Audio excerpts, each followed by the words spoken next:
কল্পনা করুন, ইতিহাস যদি অন্যভাবে লেখা হতো। যদি হিটলার বাংলাদেশে জন্মাতো বা এখানে এসে রাজনীতি করত, তবে কেমন হতো দেশের পরিস্থিতি, তার শাসন ব্যবস্থা, জনপ্রিয়তা এবং বিরোধীদের অবস্থা কেমন হতো। হিটলার যদি বাংলাদেশে থাকতো তাহলে কয়েকটি মজার ও চিন্তাশীল ঘটনা ঘটতে পারত। রাজনৈতিক বাস্তবতা কি হতো? হিটলার হয়তো প্রথমেই কোনো রাজনৈতিক দলে যোগ দিতেন বা নিজের একটি দল গঠন করতেন। তবে বাংলাদেশের গণতান্ত্রিক ও রাজনৈতিক পরিবেশ তার একনায়কতন্ত্র চালানো সহজ হতো না।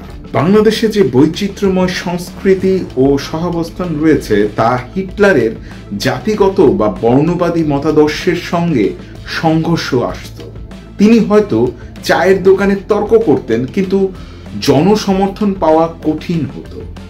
হিটলার যদি বক্তৃতা দিতেন তাহলে টকশো ও সামাজিক মাধ্যমে ট্রল হতেন। সম্ভবত তার নামে মিম তৈরি হতো, যেমন হিটলার চা খাচ্ছে, হিটলার ট্রাফিক জ্যামে, ইত্যাদি ইত্যাদি। বাংলাদেশে তিনি সেন্সরশিপ ও রাজনৈতিক প্রতিপক্ষের চাপে পড়তেন, হয়তো মামলার শিকার হতেন, কিংবা রাজনৈতিক শত্রুরা তাকে মাইনাস ফর্মুলায় ফেলে দিতেন। বাঙালিরা মজা করতে জানে। হিটলার হয়তো কোনো এক রিক্সাওয়ালার কাছে দামাদামি করে বলতেন, আমাকে চিনিস? রিক্সাওয়ালা হয়তো বলতো, চিনি, আপনি মিরপুরের হিটলু ভাই। শেষ পর্যন্ত হিটলার যদি বাংলাদেশে থাকতেন তাহলে হয়তো একসময় বুঝতে পারতেন এখানে গণতন্ত্রের নাটকীয়তা, রাজনৈতিক কৌশল আর জনতার রসবোধ তাকে টিকতে দিত না।